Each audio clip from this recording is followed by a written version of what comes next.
Hello guys, आप सभी का वेलकम है मेरे चैनल पे जिसका नाम है टॉक थ्रू टैरो।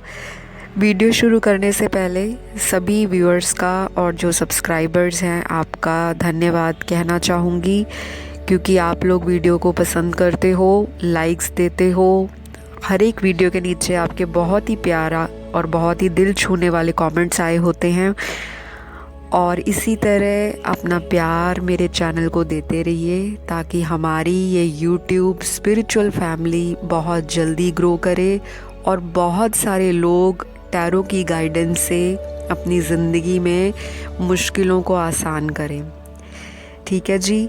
बाकी दूसरी जो इन्फॉर्मेशन है वो मैं पर्सनल रीडिंग के रिगार्डिंग आप सभी को कहना चाहूँगी कि आप Instagram ID talk through tarot पे संपर्क कर सकते हैं, जो कि पेड रीडिंग होगी।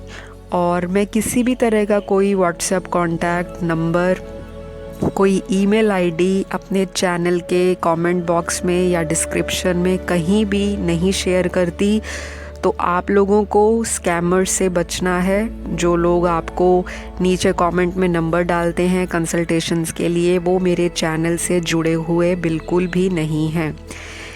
बाकी आज की जो वीडियो है ये भी बहुत रिक्वेस्टेड थी और काफ़ी टाइम से रिक्वेस्ट आ रही थी इसकी। तो इसका टाइटल है कि their karma for hurting you. आपके साथ जिन लोगों ने बुरा सलूक किया है, चाहे वो आपका पार्टनर है लव रिलेशनशिप में या किसी भी तरह का, मेजरली तो आज की रीडिंग लव रीडिंग रहने वाली है रिलेशनशिप की, जिसमें लोगों ने आपको धोखा दिया, चीटिंग की आपके साथ, बिट्रे दिया आपको, आपके इमोशंस के साथ खेला। तो क्या डेस्टिनी में उनके लिखा है, उनको किस तरह का आगे कर्मा फेस करना पड़ेगा, उनको क्या ईश्वर सज़ा देगा आपके साथ जो भी उन्होंने बर्ताव किया है। ठीक है, तो ये टाइमलेस रीडिंग रहने वाली है। सभी ज़ोडिएक साइन की कलेक्टिव रीडिंग है, जनरल रीडिंग होगी और जितनी चीज़ें मैच करें उसे रखना है, बाकियों को जाने दें। ठीक है, तो चलिए वीडियो की शुरुआत करते हैं। सबसे पहले यहाँ पर मैंने ऑलरेडी कार्ड्स पुल आउट करके रखे हैं। तो जो मुझे कार्ड्स शफलिंग करते हुए एनर्जी फील हो रही थी वो ऐसी एनर्जी थी जो बहुत ही स्ट्रेंज हो। ऐसा भी नहीं कह सकती कि टोटली नेगेटिव हो या बहुत ही ज़्यादा पॉजिटिव हो, मतलब बहुत अजीब वाइब्स मुझे फील हो रही थी रीडिंग करते टाइम। शायद ऐसा हो सकता है कि काफ़ी सारे व्यूअर्स जो हैं अपने एक्स को मैनिफेस्ट कर रहे हैं। अपना एक्स कहीं ना कहीं सबकॉन्शियसली उनके दिमाग में अभी भी घर करके बैठा है या बैठी है कि वो अगर किसी नए रिश्ते में चले भी गए हो, आप लोग अगर किसी न्यू रिलेशनशिप में ऑलरेडी एंटर्ड हो, लेकिन फिर भी आपकी जो एक्स की पास्ट मेमोरीज़ हैं, अटैचमेंट्स हैं, इमोशंस और फीलिंग्स आपने जोड़ के रखी हैं, वो कहीं ना कहीं आपको दर्द देती हैं। आपके साथ वो चीज़ें अभी पूरी तरह से ख़त्म नहीं हुई। काफ़ी सारे व्यूअर्स की मुझे ऐसी एनर्जी कैच हुई है। कुछ लोगों को तो बहुत रिलीफ मिला है अपने पास्ट को छोड़कर, और कुछ लोग अभी भी अपने एक्स पार्टनर को मैनिफेस्ट कर रहे हैं। तो आपका जो पार्टनर है, अगर आप चाहते हो कि उसको उसके कर्मों की सज़ा मिले, तो सबसे पहले आपको अपने एक्स को मैनिफेस्ट नहीं करना। पहली बात ये चीज़ आपने ध्यान में रखनी है, क्योंकि अगर आप उनको लगातार मैनिफेस्ट करोगे तो आपकी लाइफ की जो ऑब्स्टेकल्स, ब्लॉकेजेस और जो भी बाधाएं हैं वो इसी तरह बरकरार रहने वाली है। उल्टा आपको तकलीफ़ होगी। आपका एक्स तो मुझे यहाँ पे दिख रहा है कि ये बंदा या जिसने भी आपको धोखा दिया है, चीटिंग दी है, यहाँ पे 2 सिनेरियोज़ निकले थे कार्ड्स के अंदर। पहला सिनेरियो या सिचुएशन वो निकली थी जहाँ पे फैमिली का इन्फ्लुएंस आपके रिलेशनशिप में कहीं ना कहीं एक रोड़ा बना, एक बाधा बना। फैमिली नहीं चाहती होगी आप लोगों की शादी हो, या आपके पार्टनर को पहले से ही पता था जब इन्होंने आपके साथ रिलेशनशिप स्टार्ट किया, तो इनको पता था कि मेरी शादी इनसे नहीं हो सकती, या वो खुद भी हो सकता है आपसे शादी नहीं सोचते थे, लेकिन वो आपसे रिलेशनशिप बनाकर चलते गए, आपके साथ उन्होंने वक्त बिताया, मेमोरीज़ बनाई, और हो सकता है आपको बताया भी हो कि मैं आपसे शादी करूँगा, तब करूँगा, या इस साल करेंगे, या अभी मैं करियर में सेटल नहीं हूँ। या हो सकता है मेरे व्यूअर्स की ऐसी एनर्जी हो कि इनिशियली तो शादी को लेकर बहुत सारी बातें हुई, बहुत सारी प्लानिंग हुई फ्यूचर को लेकर, लेकिन जैसे जैसे रिश्ता आपका बीतता गया, जैसे वक्त गुज़रता गया, तो उस शादी की जितनी भी बातें थी उनमें कहीं ना कहीं फ्रिक्शंस आनी शुरू हो गई। मतलब आप लोग सिर्फ फिज़िकली अट्रैक्टेड होकर रह गए, शादी की जो प्लानिंग थी यहाँ पे मुझे डेफिनेटली शादी वाली वाइब्स आपके पार्टनर की थ्रू नहीं दिख रही। बहुत स्ट्रांगली यहाँ पे 90% लोगों का एक्स बॉयफ्रेंड या गर्लफ्रेंड शादी को लेकर सीरियस नहीं था आपके साथ। इस चीज़ को नकराया नहीं जा सकता, ये चीज़ डेफिनेटली आपके रिश्ते में एक बहुत बड़ा मेजर टर्निंग पॉइंट रहा है।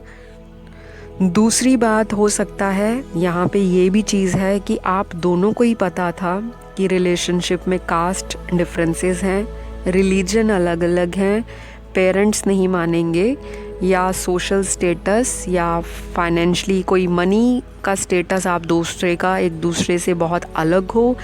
आपको ये चीज़ें पता भी थी, लेकिन फिर भी आपने रिश्ता रखा। यहाँ पे ऐसा भी है कि एक्स्ट्रा मैरिटल या कोई पहले से शादीशुदा मर्द या औरत थी, या कोई डिवोर्सी होगी या डिवोर्स्ड होगा, उनके साथ भी आपका लव अफेयर रहा है, और बाद में आपकी इतनी अटैचमेंट होगी उस इंसान के साथ कि आप उनको शादी के लिए बोलने लग पड़े, और वो शादी कराने के लिए मजबूर थे। उनको आपसे शादी दिख नहीं रही थी कि किसी भी तरह शादी पॉसिबल नहीं है। तो यहाँ पे अगर मैं कर्मा की बात करूँ तो डेफिनेटली यहाँ पे जब हमें पता है कि हमारी शादी नहीं हो सकती, दूसरे इंसान को धोखे में रखकर उसके साथ फिज़िकल रिलेशनशिप्स बनाना, उसके इमोशंस के साथ खेलना, दूसरे इंसान को डोमिनेट करना, दूसरे इंसान को फ्रीडम के लिए अगर वो कहीं और मूव ऑन करना चाहता है तो उसको बंधन में बांध कर रखना अपनी मीठी बातों से, या फ्लर्टी नेचर हो सकता है आपके पार्टनर का। और यहाँ पे एक सिनेरियो ऐसा भी दिख रहा है जहाँ पे पार्टनर के हिडन अफेयर्स बहुत रहे हैं। आपके अलावा भी 2 या 2 से ज़्यादा इस पार्टनर ने अपना साइड बाय साइड अफेयर चलाया है। कोई भी हो सकता है ये, चाहे वो एज ए फ्रेंड भी लड़कियों से बात करते हों, चाहे अगर फीमेल है तो एज ए फ्रेंड वो बहुत लड़कों से बात करती हो। तो कहीं ना कहीं यहाँ पे सीरियसनेस लैक हुई है रिलेशनशिप को लेकर। और जब किसी रिश्ते में लॉयल्टी ना हो, चीज़ों को छुपाया जाए, इमोशंस को सीधा बयान ना किया जाए, और गोल गोल जलेबी की तरह बातें घुमा फिरा के बताई जाएं, और बाद में जब आपको हिडन चीज़ों का पता लगता है तो वो सबसे दर्दनाक रिश्ता रहता है। वो जो दर्द है वो उसी इंसान को पता है जिसका ब्रेकअप होता है, और ऐसे ट्रॉमेटिक और टॉक्सिक रिलेशनशिप से निकलने में भी वक्त लगता है। ठीक है, तो हो सकता है आप अपने पार्टनर के लिए बहुत सारी फीलिंग्स प्योर लेके चलते थे, बहुत दिल साफ़ था आपका, बहुत सारी चीज़ें आपने हो सकता है इग्नोर की हों अपने पार्टनर की, या आपके पार्टनर को कोई एडिक्शन भी हो सकती है किसी चीज़ की, पैसों को लेकर मटीरियलिस्टिक सोच हो, या लॉजिकल माइंड से रिश्ते चलाता हो। चालाक तो है आपका पार्टनर, शक्ल जितनी मर्जी इनोसेंट दिखे इस बंदे की, ये जो भी एक्स पार्टनर रहा है आपका, बातों से कह लो कि काम निकलवाने वाला, इतनी मीठी बातें करना कि दूसरे इंसान को ऐसा लगता है कि इससे बढ़िया इंसान तो मुझे ज़िंदगी में कहीं मिल भी नहीं सकता, मैं ऐसे ना गवाऊं।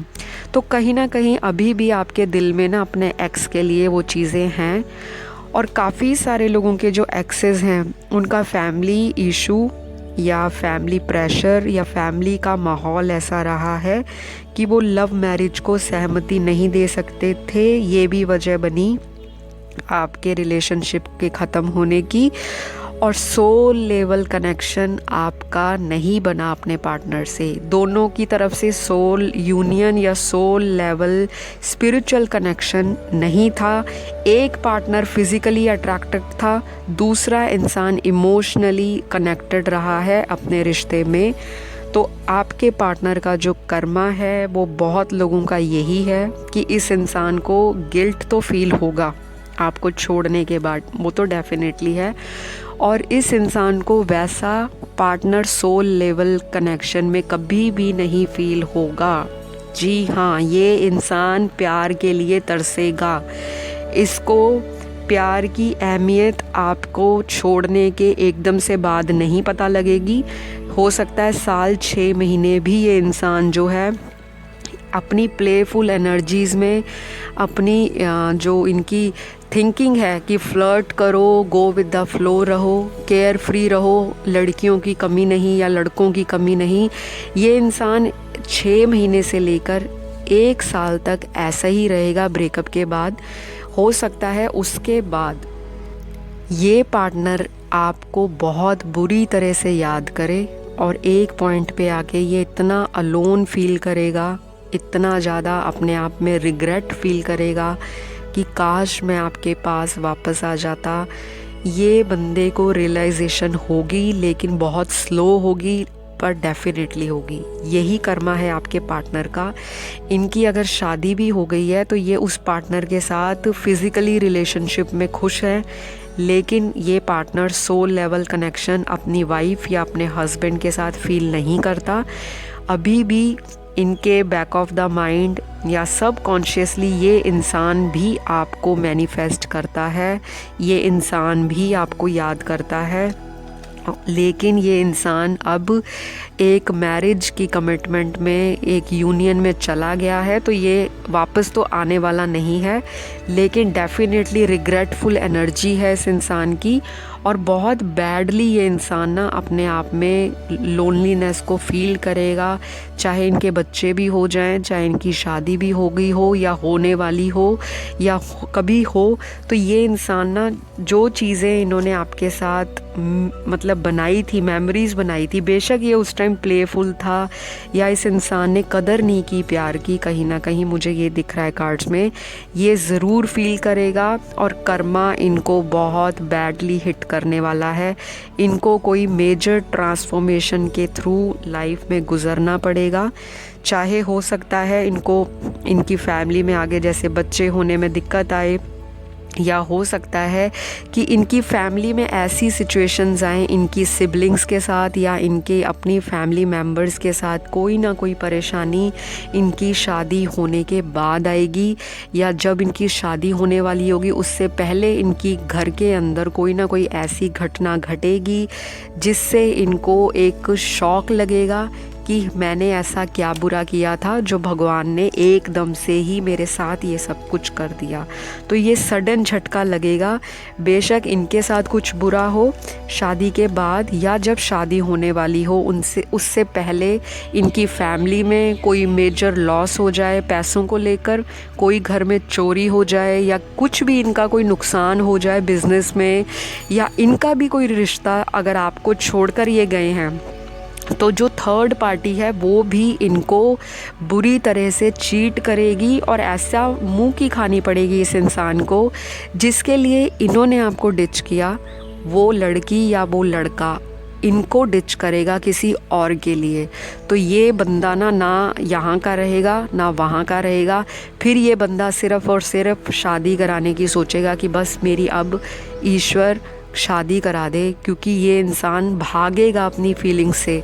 इस इंसान को कोई शोल्डर चाहिए होगा रोने के लिए, किसी का हाथ चाहिए होगा थामने के लिए कि मैं शादी करूं और अपनी पुरानी जो मेरी जो लव लाइफ थी या जो मेरे रिश्ते रहे हैं उनसे भागेगा, उनसे अपने आप को बचाने की कोशिश करेगा, क्योंकि जो इसने सोचा नहीं होगा इसके साथ वही होने वाला है। यहाँ पे इसको बहुत बुरी तरह से जो है ना ईश्वर की मार पड़ेगी, और ऐसी पड़ेगी जो ये अपने अगले बर्थ तक याद रखेगा, क्योंकि इस इंसान ने आपके साथ बहुत बुरा गेम प्लान करके रखा था। बहुत लोगों को लगा होगा कि यही सोलमेट है इनका, पर ऐसा नहीं है। आपका सोलमेट आने वाला है। इस साल में कम से कम 65% लोगों को उनका ट्रू लव मिलेगा, चाहे मैरिज के थ्रू मिले, चाहे कहीं आपके सेल्फ एफर्ट के थ्रू किसी सोशल मीडिया पे मिले, कहीं भी मिले, लेकिन डेफिनेटली मिलेगा। आप लोग बहुत डेस्परेटली, बहुत कह लो शिद्दत से अपनी पार्टनर को मैनिफेस्ट कर रहे हो। तो जो लोग अभी पुराने पार्टनर की मेमोरीज़ में अभी भी सोचे पड़े हैं, अभी भी सोचते रहते हैं उनको, तो उनका पार्टनर आने में वो खुद ही डिले कर रहे हैं, क्योंकि लॉ ऑफ अट्रैक्शन तभी काम करता है। जो आप चीज़ मांगोगे लॉ ऑफ अट्रैक्शन वही देगा। अगर आप नेगेटिव लोगों को अट्रैक्ट करोगे तो सारा दिन नेगेटिव ही सोचोगे, दोबारा अपने पार्टनर की फ़ोटोज़ देखते हो, बार बार पुराने मैसेजेस पढ़ते हो, बार बार स्टॉक करते हो। ये बंदा ना स्टॉकर है, और इस बंदे के अंदर लव से ज़्यादा लस्ट है, लस्ट जिसे हवस बोलते हैं, और मटीरियलिस्टिक इंसान है ये। तो इसको शादी के बाद ही पता लगेगा प्यार क्या होता है। शादी से पहले तो इसने बहुत अफेयर बनाए होंगे। आपके साथ इनका कोई फर्स्ट अफेयर नहीं था। ये आपसे पहले भी लड़कियों के साथ, या आपसे पहले भी ये लड़कों के साथ, अगर आप किसी फीमेल के लिए देख रहे हो तो ऐसा ही करके आई है। पैसों के पीछे बहुत नज़र रहेगी आपके एक्स की। मटीरियलिस्टिक बंदा या बंदी है, और इनको भी आगे मतलबी लोग मिलेंगे जो इनके पैसे के लिए इनसे रिलेशनशिप बनाएंगे। क्योंकि मुझे एक भी कार्ड, जब मैं रीडिंग कर रही थी तो मुझे एक भी कार्ड यहाँ पे लव का नहीं दिखा, एक भी कार्ड।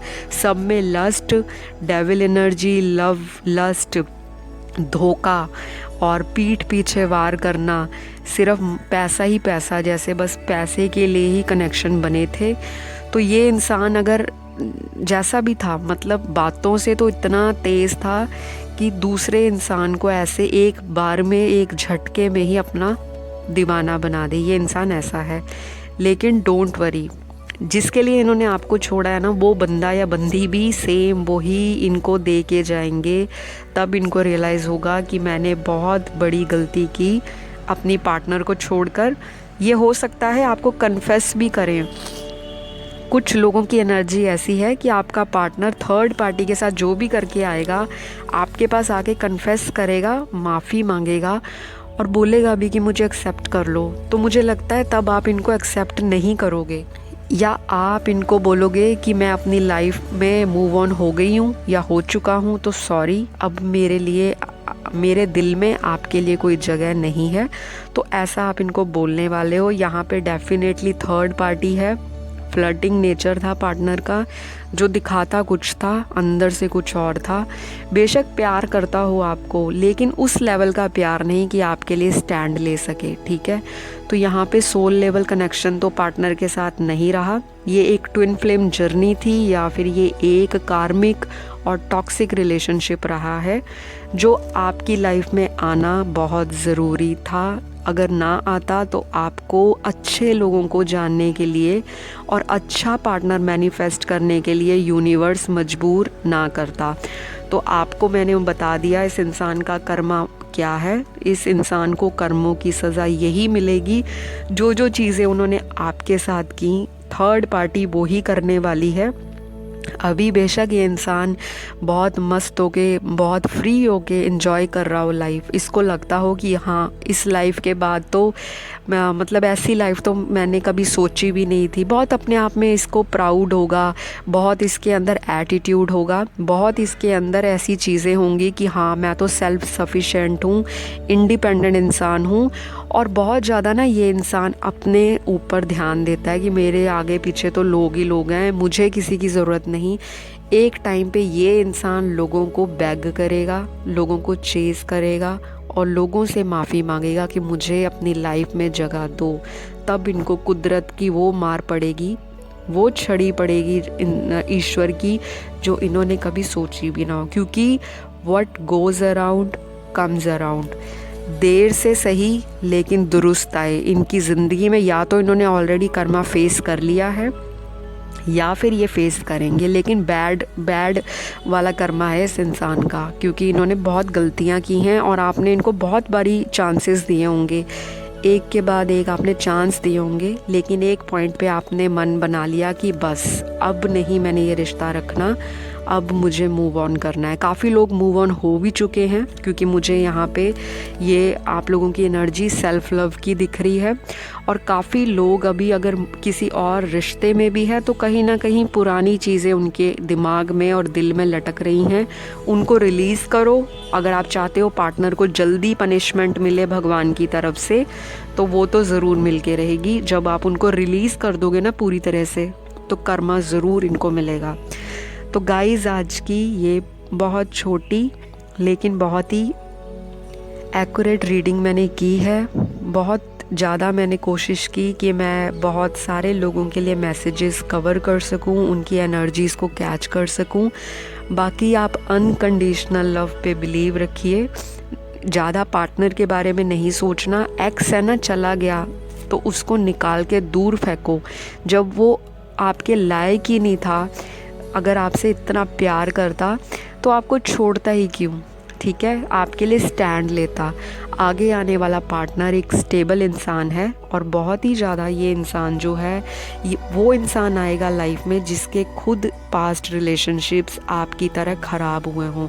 आप दोनों का जब फ्यूचर पार्टनर के साथ रीयूनियन होने वाला होगा, उससे पहले आपको बहुत सारे एंजल्स के साइंस, लॉ ऑफ अट्रैक्शन की अगर आप टेक्निक्स फॉलो करते हो तो सिंक्रोनिसिटीज़, रिपीटेटिव नंबर्स दिखेंगे। लेकिन धीरे धीरे आप स्पिरिचुअल जर्नी में बढ़ते जाओगे, तभी आपको अपना आने वाला पार्टनर मैनिफेस्ट होगा। तो अगर आज की रीडिंग पसंद आए तो लाइक कर देना, नीचे कमेंट डाल देना, शेयर कर देना, और रोना धोना नहीं है। एक्स को दूर भगाओ, नए की तैयारी करो, क्योंकि आप एक अच्छी सोल हो और आपका एक पर्पस है यहाँ आने का। उस चीज़ को फॉलो करो। चलिए, मुलाकात होगी अगली वीडियो में। ख्याल रखिए, बाय बाय।